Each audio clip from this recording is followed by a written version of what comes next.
Hi hello नमस्कार मु Lucy आपण मानक mister and Mrs Parida blogs को आपण मानक स्वागत। आज आपण मानक सहित बहुत दिन पर गोटे मो वीडियो नहीं कि आसी जहाँकि मो पाई एटा पूरा यूनिक मु भाविली आपण मानक सहित वीडियोटी शेयर करी। एटा होची दीटा चुली रे गोटे मुह रहिबो। तो चुली बनइबार इंटरेस्ट मो पाखे केबे नथिला किंतु दीटा चुली रे गोटे मुह रही चुली मते बनइबार बहुत आगु इच्छा थी कहीं अल्प समय भितर मु रोषे करी एवं एटा मु यूट्यूब रु सर्च करी शिखला मु घरे या को अप्लाई करथिली।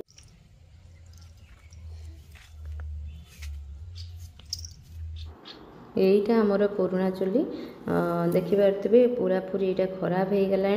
तो या टेम्पोरारी आम व्यवहार करूँ 3टा इटा बसैकी मुझे रोषे करी।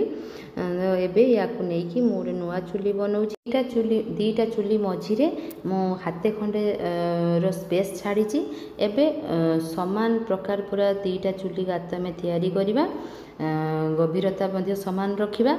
एबे चुली गातटा प्रस्तुत हो गला। एबे दीटा चुली मझी देकी आम बड़ होलटे तैयारी करवा जहाँकि से पटे देकी निया भल भाव पास कर पार। एबे देखो एबे जो आम गात तैयारी करूँ ता भीतर जो पुराणा माटी गुड़ाक बाहर ताकू आम सेपारेट करनबा। आम यहाँ चुली तैयारी करिया समय आम से माटी आम व्यवहार करवानी कहीं एथिरे किछि टाण माटी मिसिकी रही। आपन चाहिए चुलीर साइज छोट बड़ करें किंतु गभीरता आप सामान रखिए। दीटा चुली तैयारी करने 5 ରୁ 6 बाल्टी माटी लगी एवं जो माटी पुराणा माटी बाहरी थिला ताकू मु साइड कर नहीं एवं चुलीर पूरा एरियाटा को मु क्लीन कर देइथिली। एबे जो मो सहित जी हेल्प करछंती आपण मानकु लागुथबे सी होछंती जणे मिस्त्री बोली बिल्कुल नुह सी जणे मोर पड़िशा घर सी मोर दियर संपर्क हे सी आसी मते टिके साहाय्य करथुले ताकू मते बहुत बहुत धन्यवाद मते साहाय्य करथिबारु। आपण माने देखि पारथुबे एठी मो किछि माटी मते भिजेकी रखिछि आउ गुगुल एपटे सी खेला खेली करुले एवं मु एपटे देखंतु माटी जो जहाँ भी लगे ताकू आनिकी मु ये चुली पाखरे रखुली। तो एबे एई दीटा चुली को लेकिन मु इटारे ये भाया गोटे जो गोटे मु स्क्वायर गोटे सेप देछि भल देखा जिबा पई। तो एठी आपण इटा भी जगार आप माटी व्यवहार करें नहले आप किसी सेप न देकी डायरेक्ट आपण जो चुलीर गात होइछि तापर आप गोटे सिंपल गोटे चुली बनै पारे आपण पसंद अनुसार।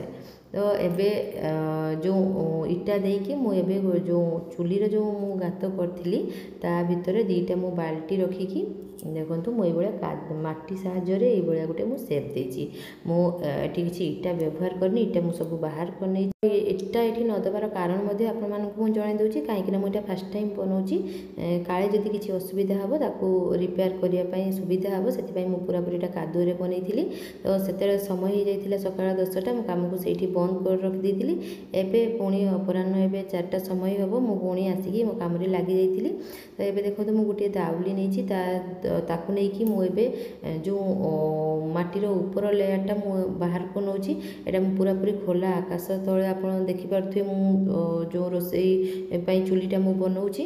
तो देखंतु ये जल्दी सुखी जाउछि एवं या को माटी भी भल भाव या ऊपर लेयरटा मु बाहर भी कर नहीं कि या को एबे चुली मु गोटे बनाउछि।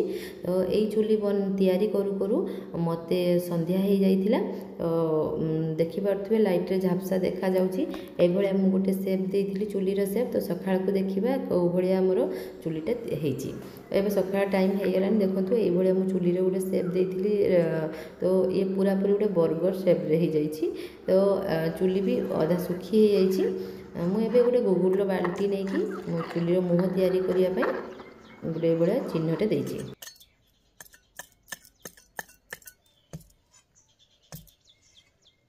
तो माटी जेहेतु बहुत टाण से मते अध घंटे रु 45 मिनट समय लगिला चुलीर मुह तैयारी करने। तो ऑलमोस्ट चुलीर गातटा हो जाइछि। तो चुलीर गातटा एमितिया करिए जहाँकि जो जाळेनी देबे तार आँचटा 2टा चुली को जमती आसब। तो देखंतु मु चुलीर मुहटा तैयारी कर सारी एबे चुली को मु भल भाव में गोटे करणी नहीं कि या गोटे सुंदर सेपटे देवी। आपण मैंने देखिथिबे ए वीडियोर जो प्रथम क्लिपटा से देखिपे आम रोसई शालटा पूरा पूरी रेडी हो जाइए।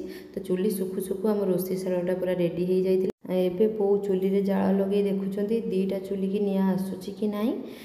आपण मैंने निश्चय कमेंट रे जनइबे आपन को यही प्रकार चुली केमितिया लगे। आज वीडियो को ये रखुची, पुणी देखा नेक्स्ट वीडियो रे।